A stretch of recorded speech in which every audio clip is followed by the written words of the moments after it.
Welcome to the fascinating world of cell biology. Cells are the fundamental units of life, making up every living organism on Earth. Whether you're looking at a towering tree or a tiny bacterium, everything alive is built from cells. In this video, we'll explore what cells are, why they matter, and how they function. We'll start with the basics, then dive deeper into the different types of cells, their structures, and the incredible processes that keep them alive. By the end, you'll have a solid understanding of the building blocks of life. Let's begin our journey by discovering what exactly a cell is. Cell is the smallest unit of life that can carry out all the processes necessary for living. Think of it as a tiny, self-contained factory, complete with its own machinery and instructions. Cells come in many shapes and sizes, but they all share certain features. Each cell is surrounded by a membrane that protects it and controls what enters and leaves. Inside, there's a jelly-like substance called cytoplasm where all the action happens. At the heart of most cells is the nucleus, which stores genetic information. Let's take a closer look at these basic components. Discovery of cells dates back to the 17th century, when scientists first used microscopes to peer into the hidden world of living things. Robert Hooke was one of the first to describe cells, observing tiny compartments in cork and naming them cells because they reminded him of small rooms. Later, Anthony van Leeuwenhoek improved the microscope and observed living cells in pond water. These early discoveries opened up a whole new field of science and changed our understanding of life forever. Cell theory is one of the most important ideas in biology. It states that all living things are made of cells, that the cell is the basic unit of life, and that all cells come from pre-existing cells. This theory was developed in the 1800s by scientists like Matthias Schleiden, Theodor Schwann, and Rudolf Virchow. Their work laid the foundation for modern biology and helped us understand how life is organized at the smallest level. There are two main types of cells, prokaryotic and eukaryotic. Prokaryotic cells are simple and lack a nucleus, while eukaryotic cells are more complex and have a nucleus and other specialized structures. Bacteria are examples of prokaryotes, while plants, animals, fungi, and protists are made of eukaryotic cells. Understanding the differences between these cell types is key to understanding how life evolved and functioned. Prokaryotic cells are the simplest and most ancient forms of life. They don't have a nucleus or other membrane-bound organelles. Instead, their genetic material floats freely in the cytoplasm. Bacteria and archaea are the main groups of prokaryotes. Despite their simplicity, prokaryotic cells are incredibly diverse and can survive in some of the most extreme environments on Earth, from boiling hot springs to deep ocean vents. Eukaryotic cells are more complex than prokaryotic cells. They have a nucleus that houses their DNA, as well as other specialized structures called organelles. These organelles perform specific functions like producing energy or building proteins. Eukaryotic cells make up all plants, animals, fungi, and protists. Their complexity allows them to form multicellular organisms with specialized tissues and organs. Cell membrane is a thin, flexible barrier that surrounds every cell. It controls what enters and leaves the cell, helping maintain a stable internal environment. The membrane is made of a double layer of lipids with proteins embedded throughout. These proteins act as gatekeepers, allowing certain substances in or out. The cell membrane is essential for protecting the cell and communicating with its surroundings. Inside every cell, the cytoplasm fills the space between the cell membrane and the nucleus. It's a jelly-like substance that holds all the cell's internal components in place. The cytoplasm is where most of the cell's chemical reactions occur, providing the environment needed for life's processes. It also helps transport materials around the cell, making sure everything gets where it needs to go. Nucleus is often called the control center of the cell. It's a large membrane-bound structure that contains the cell's genetic material, or DNA. The nucleus directs all the cell's activities from growth to reproduction. It's surrounded by its own membrane, which protects the DNA and controls what enters and leaves the nucleus. Only eukaryotic cells have a true nucleus.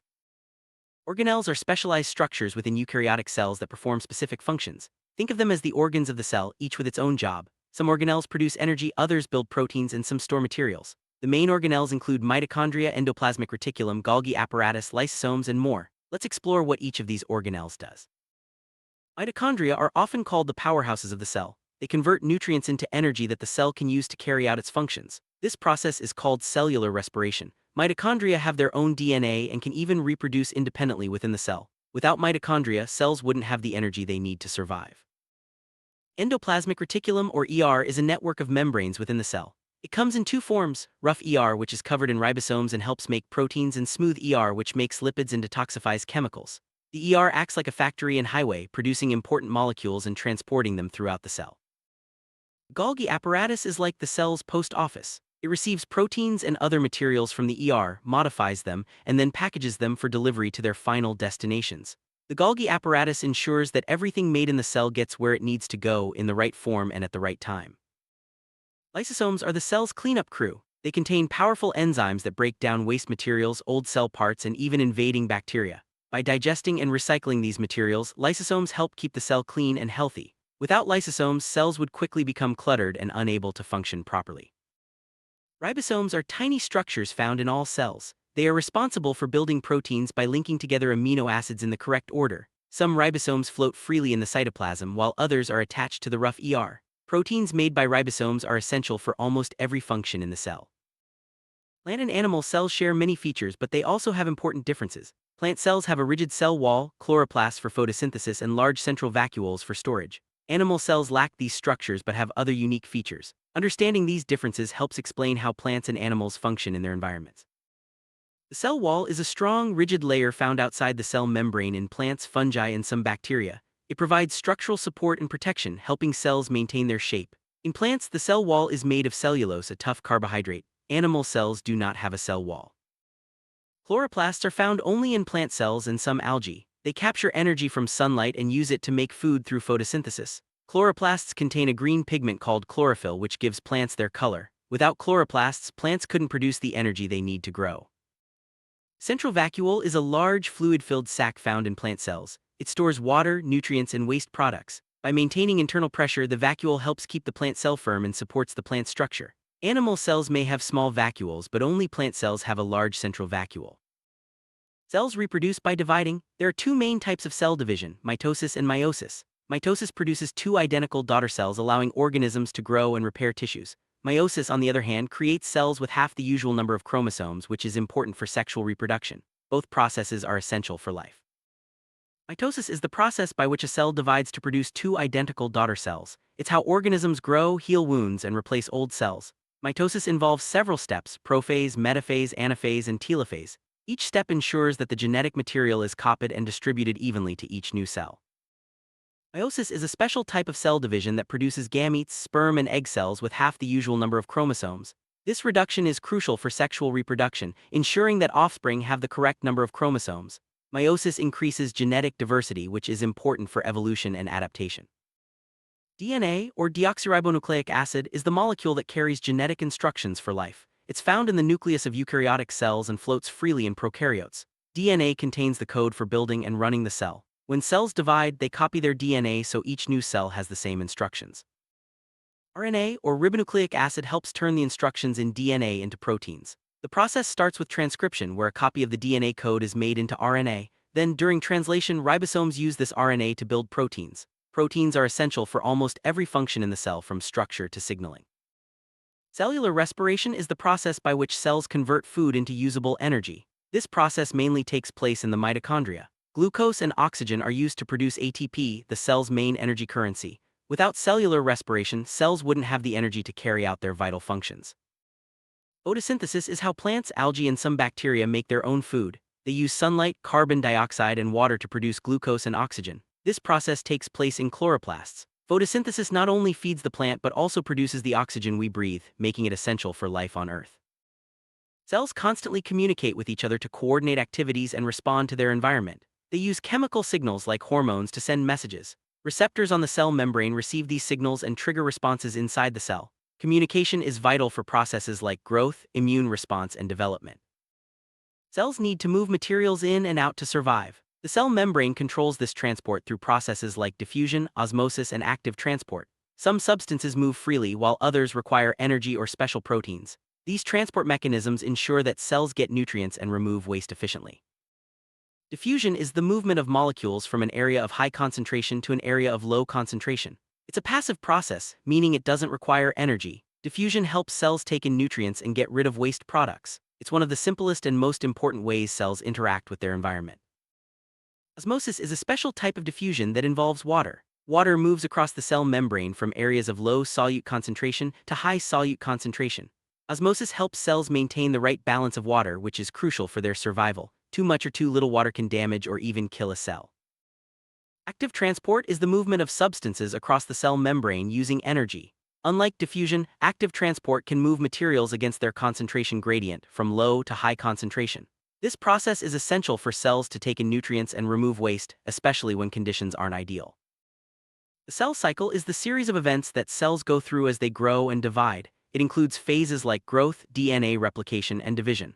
The cell cycle ensures that new cells are healthy and have the correct genetic information. Problems with the cell cycle can lead to diseases like cancer. Stem cells are unique because they can develop into many different types of cells. They play a crucial role in growth, development, and tissue repair. Scientists are studying stem cells for their potential to treat diseases and injuries. Understanding how stem cells work could revolutionize medicine in the future. Apoptosis is programmed cell death, a normal process that removes damaged or unnecessary cells. It's essential for development and maintaining healthy tissues. When apoptosis doesn't work properly, it can lead to problems like cancer or autoimmune diseases. Cells have built-in mechanisms to trigger apoptosis when needed.